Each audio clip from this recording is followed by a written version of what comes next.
เคยมีเสือได้ ครั้งแรกบ่ได้เจ้าประกอบ ครั้งแรกไหน อ๋อ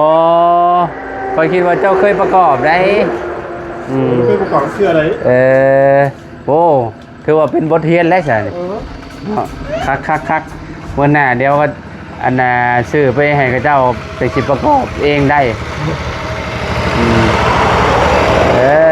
โอ้ยครั้งแรกอ่ะ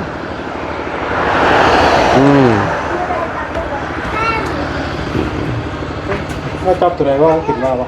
ว่าเขาจับตัวยากขึ้นมานำดิเฮ้ยนี่พื้นนี่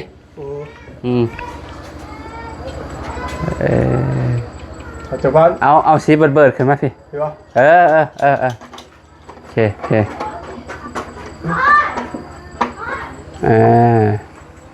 อุ้ยผักระบาดนี่ได้แล้ว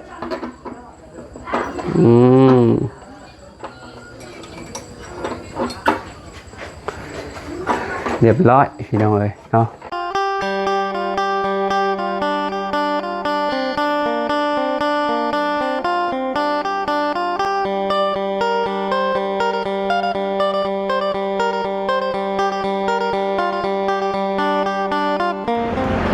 พี่น้องเนาะก็ได้เวลาแล้วบัดเนาะ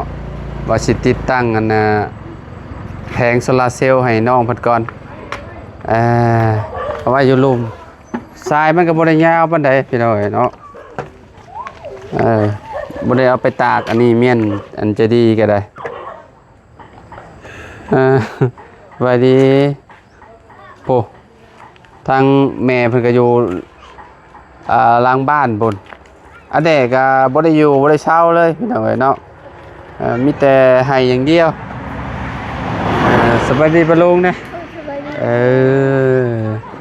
อ๋อโธ่พี่น้องเนาะแมลงนี่หุงยุกก็สิหุงยุแมลงเนี่ยแต่มันก็สิหุงน้อยๆแหละอยู่บ่โดนดอกประมาณ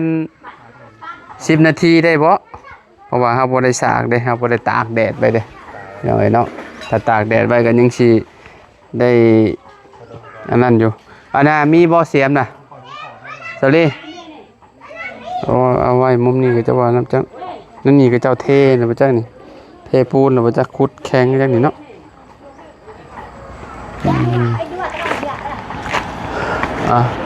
เอาไว้อยู่มุมใดดีฮะว่าจะเอาต้นนี้เหรอแต่ว่า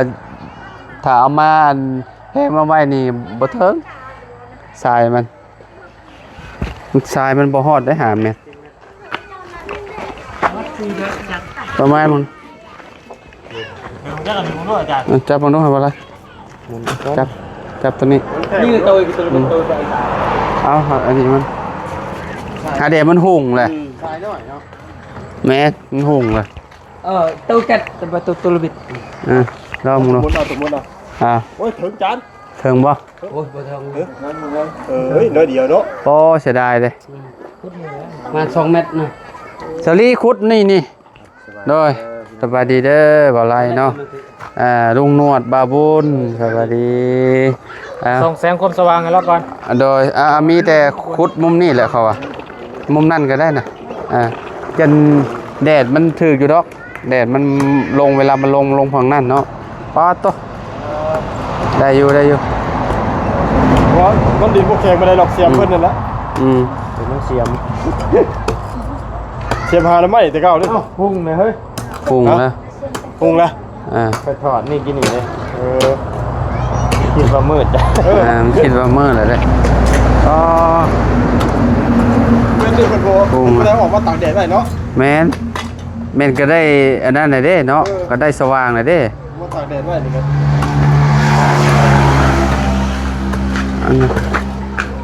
เอาตัวนี้เลือกไม้ตัวนี้นะบ่เอา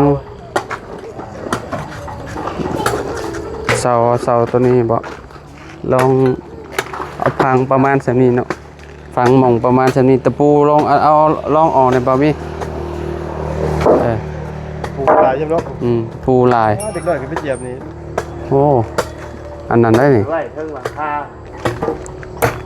ขึ้นไปหม่องแซ่นี่ก็ก้อนมาปาไว้ไว้อยู่หันติ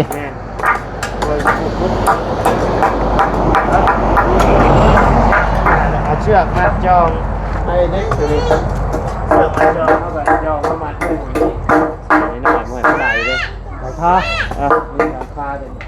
วางไว้อยู่ อยู่นี่ก็ได้ วางไว้อยู่หลังคาว างไว้ยอดเชือกมาประมาณอยู่หนึ่งแถวกลาง ขึ้นไปขึ้นไปพอสินั่น ได้ไปรอดขึ้น โอ้มันขึ้นยากเด้บ่ไรเอ้ย ปิดบ่ ปิดบ่ได้ได้โอ้ว่า น้อยตา โอ้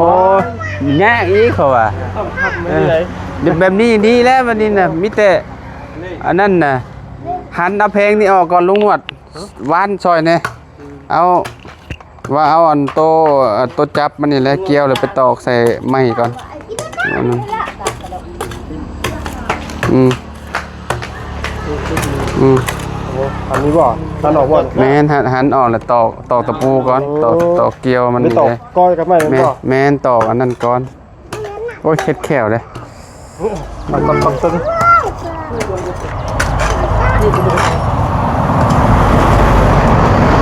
ถ้าเป็ดไปได้เอามุมนี่ก็จะว่าคักบ่จักเนาะนี่เนาะแล้วลงเนาะ ใช่นี่เนาะ ตอกอันนี้ใส่นี่เนาะอันนี้เนาะมุมนี้เนาะถึงจะมันแตกคือติเนาะ ใช่นี่เนาะ นี่ใส่หรือว่าใส่นี่ก็ได้นี่ ต่ำเพิ่นสิแดด ถึก ถือเยอะ นี่มันเพราะว่าแดดมันมามุมนี้เด้ถ้าแดดมันมามุมนี้เด้นี่ลองเบิ่งลุง แม่น เออเอาหงายขึ้นมานี่สมมุติมันก็บ่ได้มันน่ะโพดนั่นแหละใส่ลักอะไรลูกเอ้ยขุดรถขุดให้มันสิเลิกๆนี่ฮะ เอาน้องเล็กก่อนน้องเล็กก็เข้า เอาเหล็กมาซับนั่นนะมีแต่ประกอบใส่ตัวนั่นก่อนตะปูตอกใส่ เอาลองเบิ่งก่อนนะ เออ ลองเบิ่งก่อนนะ มีตอกใส่ร่อนให้ลุงเป็นมืออันประกอบก่อนมีแต่ตอกอันนี้ใส่ไม่ค่อนมาบ่ดิตะปู เด้เอาพอดี โอ้น้ำเนาะ ฮะใช่ ฮะดูบ่ได้ก็ใหญ่มอง ใหญ่มองมันแข็งอ่ะเอามองไหม มันนี่ก็มันนี่ เอายับออยก็ได้มันสายมันยาวอยู่ได้อยู่ดอกกินคมแข็งนี่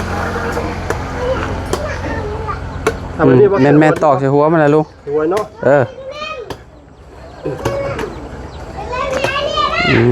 ตะปูคนออกมาเลย โอ้ยเนาะไม่คอนก็ได้สู่ชีวิตลีหรอ มีไมโครอัน ตะปูแห้งไงดิ ก่อนก่อนที่ ปูน้อยก็ได้เนาะบ่รู้จัก ได้คะแนนว่ามันสิอยู่ แล้วครบไปดิ พอเอาตะปู8ตะปู6นี่ ว่าเขาบอกว่าครบไปดิ ตอบ2ทางขดเอาอันขดเมียน3เล่ม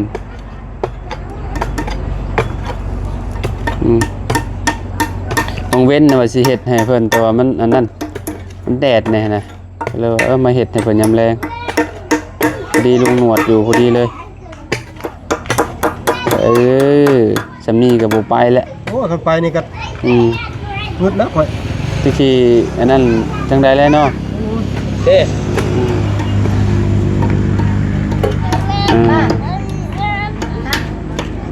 นัวตากจะเป็นนัว ไ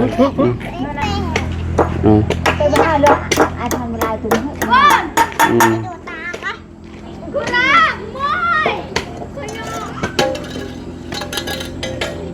อันนั้นมีบ่อันกุญแจไอ้14นะเบอร์14บ่มีเบอร์14ก็อันนั่นแหละเอากุญแจเลื่อนก็ได้เอาตัวเลื่อนก็ได้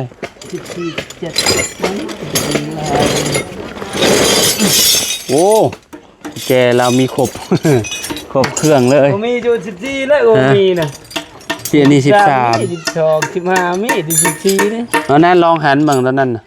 บ่มีน่ะอันนั้นบ่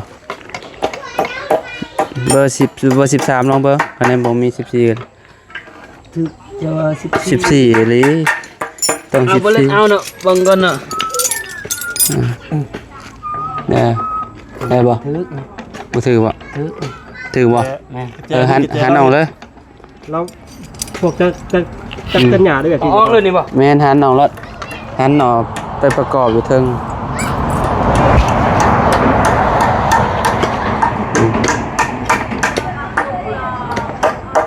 บ่แรงนี่หุงอยู่แต่บ่หุงบ่เฮิงดอกได้บ่ซาลีได้แล้วบัดนี้ได้อยู่ได้อยู่ วงเลยได้นี่เด้อ มันหุงแม่นมันหุงแล้วมันเฮาถอดสายไฟมันเด้ Hùng cả hết đen. ฮะ Còn ตัวนั้นทอดจังโมงทอดแจ้งบ่แล้วมันมีน็อตอยู่นี่ระวังอย่ามันเหี่ยน็อตตัวหนึงนี่อย่าตัวนั้นก็อยู่นะฮะ อยู่นี่เลยนะ เออ เดี๋ยวค่อยประกอบเนาะคุณผมเรื่องกันเนาะ นี่ประกอบเลยก็ได้ลุงมีแต่เอาใส่รถเอาเจ้าไปวางไว้อยู่เทิงน่ะ นี่เลยแกนะ เอาโอเค โอ้มาเล็ดได้กระตะดงให้จูนบ่มาเล็ดให้มานำนี่ นี่แหละทีมงานเนาะเป็นได้ทุกอย่าง พี่น้อง สมได้ทุกอย่าง มีแต่เอาอันนั้นมันหันมองหันให้มันแน่นตะลบิดมันบางทีมันหมุนนำชื่ออยู่พี่นะค่อนข้างสิแพงโซลาร์เซลล์ก็ได้ อาจารย์ โอ้800,000บ่ได้ ฟ้าตุ อยู่เซโนน่ะสิถูกแน่เซโนสำนี่น่ะ500,000ปลายดูว่าแล้วมาไกลพอสมควร ตากเมื่อคือว่าเขตนี่อย่างกับเพลงนี่นะ แม่น แบบเดียวบล็อก แพงเบิด เห็นบล็อกของเขตว่าทำมี4,000นะ อยู่พี่5,000ป่ะก้อนละ5,000ปลาย ชื่อหน่อยเลยมีชื่อหน่อยที่ลายนี่จานนี่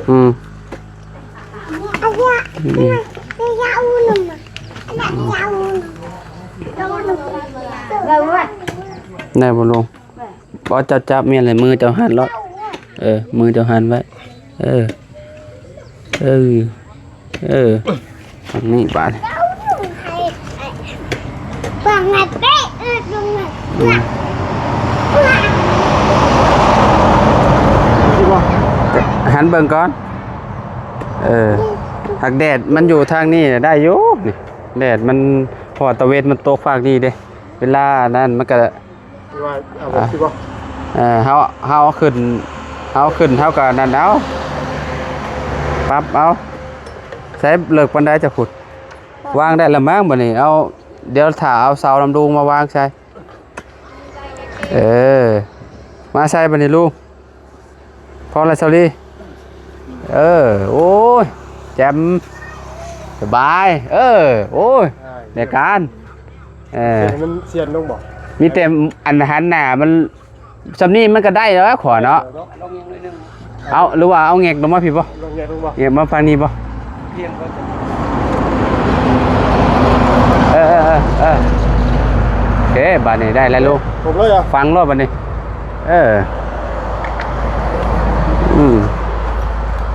ในการตามดีๆ ต้นนั้นมันแหละเจ้ากันย่ายไม่อีกหมดเลยเมื่อหน้าก่อน นะ Ừ. แต่ก็หน่อยบ่ อยู่หันน้อย ได้ตัวนี้บ่ ที่ว่า อันน่ะ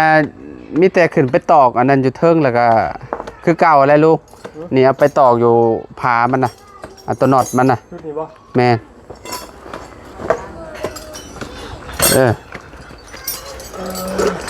ตะปูคือเก่าคือเดิมเบอร์ เบอร์4บ่คือเบอร์3 เบอร์3 3บ่ แม่นเบอร์3เพราะว่าเอามาตอกผาเด้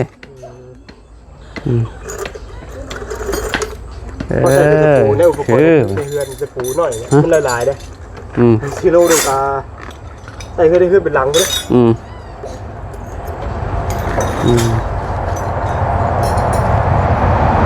ไปคือ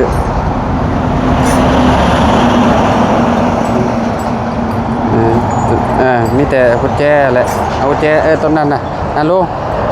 ต้นนั้นได้บ่นำเจ้าน่ะ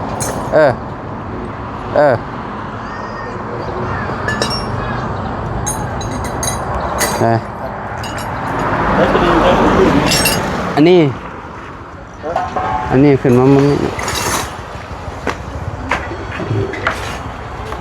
อ้าวเฮ้ยมันขึ้นมามันดึงพอด ได้ ดึงพอดพอดไหมเนี่ย ได้ก้อนมา โอเคอ่ะเนาะต้องซอยลาวเพราะว่าลาวผมมีผู้ชายเด้พี่น้อยเนาะที่ไหนตัดช่วงไหนช่วงนี้เลย ดูป่ะชี้ป่ะ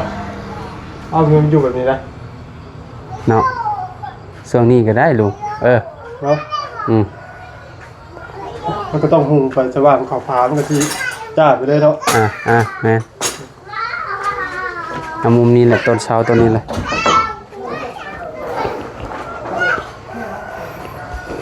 เบิ่งก่อนเบิ่งอยู่อันนี้ก่อนคือในการแหละขักแล้วว่าไล่เนาะได้แล้ววันนี้ผมมีลุงหนวดเดี๋ยวบ่แล้วได้งานนี้ต้องเบิ่งลุงหนวดแล้วที่เราเลย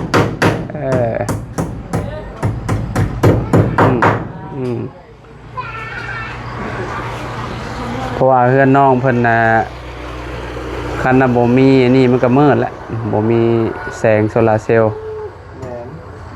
กลางคืนเห็นบ่แถวนี้มันมืดไปหมดเลยพี่น้องเอ้ยเนาะทางเพื่อนน้องใจดีเพิ่นนี่เนาะกันว่าไฟมันราคาถูกก็ยังว่าใครอยู่อันนี้ไฟมันผัดแพงนะพี่น้อยเนาะเอาซื้อไฟมากับเท่าไรเลยมี10 ล้านเลยถามมาอยู่เหมือนว่าเขาไฟเท่าไรโอ้เห็นแต่ว่าท่านลุงเพิ่มเขาเนี่ยว่า15 ล้านขามมือได้น่ะขามมือสร้างกับสายไฟได้น่ะนะแม้นั่นเฮาไปซื้อไฟนำกระเจ้ากับ10 ล้านกับ20 ปลายล้านตอนนี้เราก็ตัดชื่อเลยนะเอาไฟเข่าไฟอันนั้นเด้ไฟอันของหลัดเป็นเด้อันนี้ไฟเพิ่นซื้อมาได้เนี่ยหม้อแบ่งเพิ่นเองเด้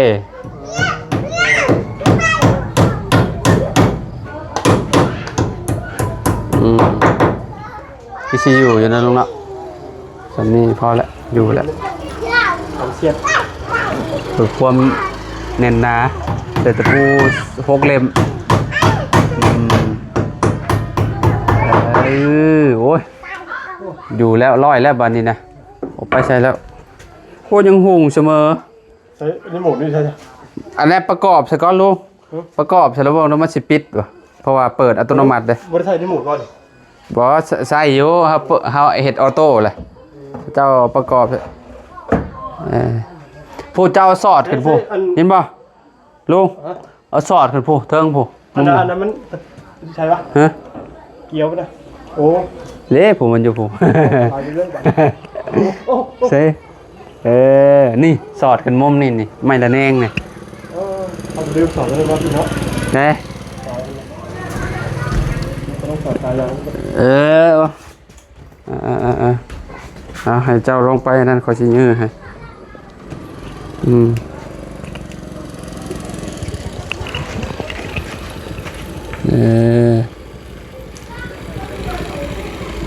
อยู่เฮือนเขาก็ซื้อมากับ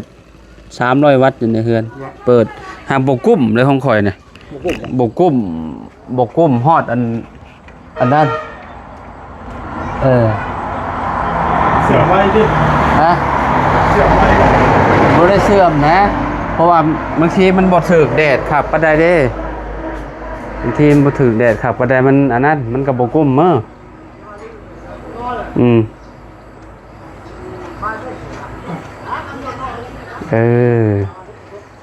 เดี๋ยวกันไว้เนาะแม่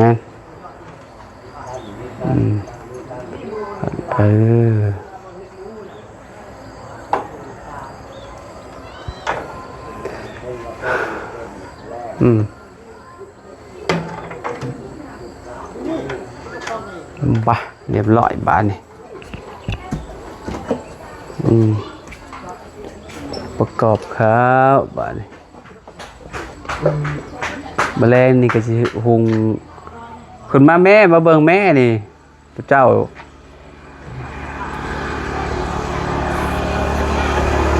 มับแมลงนี่หุงเติบอยู่แมลงนี่โอ้ ง่ายขึ้นมาอันกลางมุ้งกลางหยังละบาดนี่เนาะคักและบาดนี่คือสินอนม่วนอยู่บ่แรงนี่เนาะพี่น้องเอ้ยเพราะว่าเป็นคืนที่2นอนคืนแรกนี่อาจสิแบบบ่สนิทปานใดคืนที่2นี่รับคักปานยังแหละเขาว่าบ่ได้ยินเสียงหยังแหละแต่เด้มันดับแต่ได้ลุงจับเนาะเพราะว่ามันจับจะดิมาพี่จับก่อนจับก่อนจับหน่อยครับจับน้ำลุงนะให้ลุงจับอันโตอโซล่านะมันปะ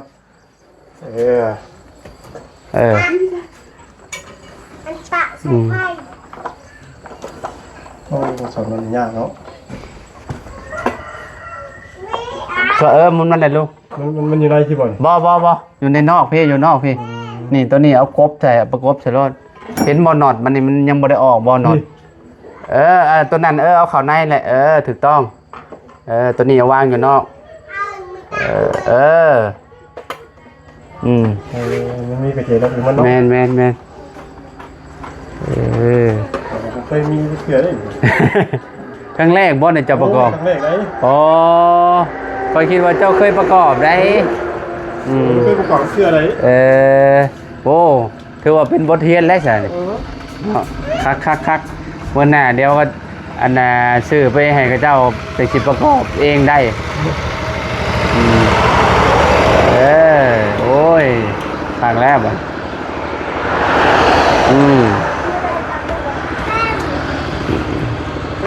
ถ้าจับตัวไหนว่าขึ้นมาปะก็เขาจับตัวนี้ขึ้นมานำดินี่พื้นนี่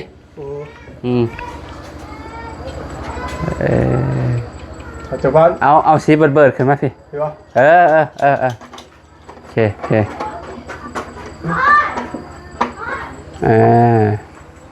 อุ้ยหักแล้วบานนี่ได้แล้ว